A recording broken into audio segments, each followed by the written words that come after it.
Saat ini Hyrox menjadi salah satu olahraga yang semakin populer di Indonesia. Lalu apa saja yang perlu dipersiapkan ketika Anda akan mengikuti Hyrox? Berikut perbincangan antara rekan saya, Lianita Rukyat dengan pelatih Hyrox di segmen CNN Health. Halo, dalam segmen CNN Health kali ini kita akan bahas seputar Hyrox yang menjadi salah satu olahraga yang semakin populer di tingkat global termasuk di Indonesia. Di tengah meningkatnya tren Hyrox, apa saja yang perlu dipersiapkan agar menghindari cedera? Kita akan bahas bersama Kalista, sport enthusiast sekaligus Hyrox Coach. Apa kabar Coach? Wah, sangat sehat sekali nih. Orang-orang lagi pada FOMO semua sama Hyrox. Itu karena seru banget kayaknya ya ngelihat rangkaian dari gerakan-gerakan yang dilakukan. Secara umum sebenarnya Hyrox ini apa dan apa yang kita harus lakukan saat Hyrox ini, Coach? Oke, jadi sebenarnya Hyrox itu adalah hybrid race yang menggabungkan lari dan functional strength. Emang kelihatannya emang simple lari dan strength, cuman yang di Hyrox ini kita itu di challenge muscular sistemnya, terus kardiovaskularnya dan juga challenge di mental controlnya. Jadi nggak cuma sekedar lari aja ya gitu ya. Kalau misalnya dibandingkan dengan lari maraton atau latihan gym, nah ini bedanya apa sama Hyrox ini sebenarnya? Nah, kalau misalnya maraton, dia itu kan one sustained output.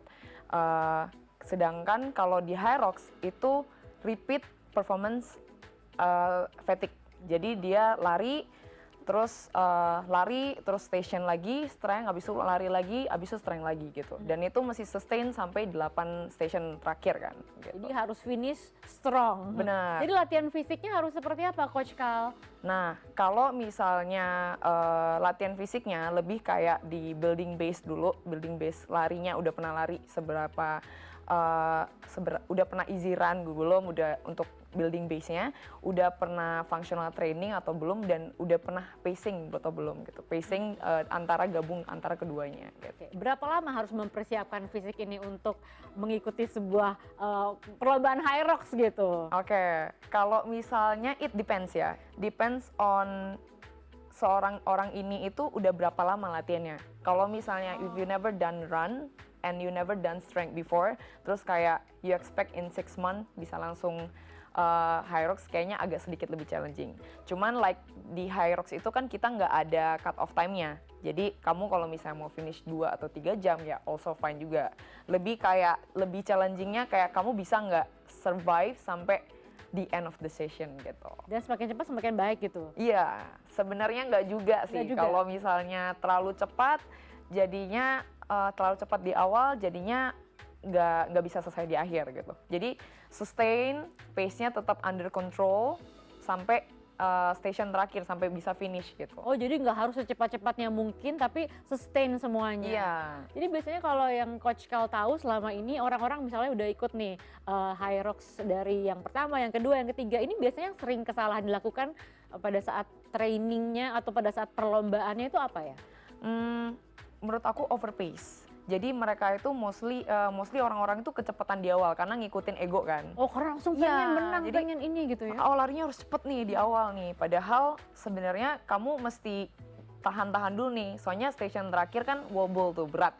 Kamu mesti squat, abis itu power push bolanya ke atas kan. Kalau misalnya kamu stres di awal, wobble-nya itu kan ada targetnya. Bisa jadi karena udah stres di awal, di wobble-nya kamu udah mental breakdown dulu, jadi nggak nyampe targetnya, jadi malah jadinya DNF gitu. Oh, DNF itu do not finish ya. Iya, jadi orang-orang malah karena semakin awalnya udah terlalu semangat, jadi malah nggak selesai semuanya. Oke. Tahan dulu. Nah, ini untuk pemula nih, karena mungkin sekarang banyak pemula yang ngeliat orang pada ikut Hyrox kayak seru banget ya. Saya tertantang gitu ikut Hyrox. Nah, sebenarnya untuk pemula ini struktur latihannya bisa dijelaskan nggak, Coach? Harusnya seperti apa? Ini pemula yang pemula banget ya. Pemula banget ya. Kalau misalnya belum pernah strength dan belum pernah lari gitu. Jadi harusnya apa fokusnya, mau endurance dulu, fisik atau apa nih? Bisa dijelaskan nggak ini struktur? Menurut aku tiga-tiganya penting. Jadi kamu mesti belajar buat larinya dulu, endurance itu buat building base-nya. Karena kan mostly Hyrox itu kan lari. Terus kedua, strength-nya juga penting, itu buat building performance atau functional movement-nya. Karena kan mobility semuanya itu digabung jadi satu kan. Dan terakhir gabungan antara dua-duanya. Gitu. Seminggu gitu harus melakukan berapa kali latihan? Atau bisa jelasin ya, Senin harus gimana, Selasa harus gimana, sampai dengan minggu lagi? Kalau misalnya aku on the days aku lari sama on the days I'm doing strength training itu different days. Jadi dan paling penting tuh recovery Kak. Dan orang-orang tuh rata-rata tuh cuman kayak pushing harder, tapi mereka itu forget the recovery also part of the training gitu.